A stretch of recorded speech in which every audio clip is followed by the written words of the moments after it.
నరేంద్ర మోడీ గారు అమరావతి పునర్నిర్మాణ శంకుస్థాపనకి మన అమరావతి రావడం నిజంగా ఒక శుభ పరిణామం కింద భావించాలి. ఆంధ్రప్రదేశ్ ప్రజల కలల రాజధాని అమరావతికి ఆ రోజు శంకుస్థాపన చేసిన తర్వాత ఒక అసెంబ్లీ ఏర్పాటు చేసుకోవడం, సచివాలయం ఏర్పాటు చేసుకోవడం, అక్కడ హైకోర్టు ఏర్పాటు చేసుకోవాలనుకోవడం, ఇవన్నీ కూడా మనం చేసుకున్న తర్వాత ఆల్ ఆఫ్ సడన్ 2019 నుంచి 24 వరకు ఒక విధ్వంస పరిపాలన, 3 రాజధానులు అని చెప్పి ఒక కొత్త కథకి తెరలేపి ఓవరాల్ గా ప్రాంతీయ విద్వేషాలు రెచ్చగొట్టడానికి ట్రై చేశారు. కానీ అమరావతి ప్రజలు గానీ ఆంధ్రప్రదేశ్ రాష్ట్ర ప్రజలకి కూడా అమరావతి రాజధానిగా ఉండాలి ఒక సెంటిమెంట్ గా భావించుకొని వైజాగ్ ప్రజలు సైతం కూడా అమరావతి రాజధానిగా రావాలని కోరుకునే పరిస్థితి కనిపించింది. ఈ అమరావతి పునర్నిర్మాణ శంకుస్థాపన చేస్తున్నామంటే దీని వెనకాతల చాలా మంది కష్టం ఉంది. ఆంధ్రప్రదేశ్ ప్రజల తాలూకా కష్టం ఉంది. అమరావతి మహిళా రైతుల తాలూకా ఆవేదన ఉంది.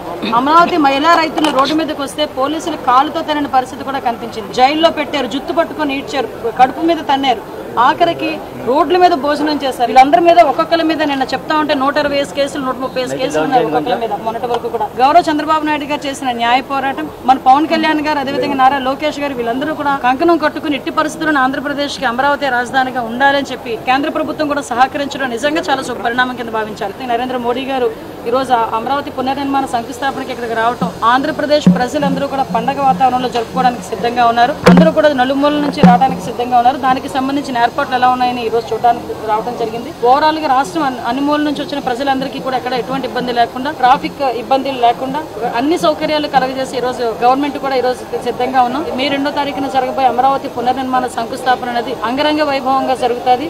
రాష్ట్ర విభజన జరిగిన తర్వాత, కొత్త రాష్ట్రం ఏర్పడిన తర్వాత మన రాజధాని ఏది అంటే క్వశ్చన్ మార్క్ పెట్టుకునే పొజిషన్ లో మొన్నటి వరకు ఉండి ఈరోజు గర్వంగా అమరావతి మా రాజధాని అని చెప్పుకునే పరిస్థితికి తీసుకొచ్చాం. దీని అంతటికీ ప్రధాన కారకుడు మన దార్శనికత కలిగిన నాయకుడు ముఖ్యమంత్రి చంద్రబాబు నాయుడు గారికి మరొకసారి ఆంధ్రప్రదేశ్ ప్రజల తరపున ధన్యవాదాలు తెలియజేసుకుంటూ ఇంచుమించు 6,000 మంది పోలీసులు డిప్లాయ్ చేసుకున్నామండి. ఎవరివైనా CCTV కెమెరాస్ పెట్టుకున్నాం. సెంట్రల్ ఫోర్స్ వాళ్ళు కూడా ఇప్పుడే వచ్చి మొత్తం అంతా చెక్ చేసుకుని వెళ్ళారు. ఎక్కడ కూడా ఎటువంటి అవాంఛనీయ సంఘటనలు జరగవు, ఎక్కడ కూడా ఎటువంటి ఇబ్బందులు రావు. వచ్చిన ప్రజలకి కానీ ఇక్కడున్న VIPs కి కానీ ఎటువంటి ఇబ్బందులు లేకుండా చూసుకునే బాధ్యత డిపార్ట్మెంట్.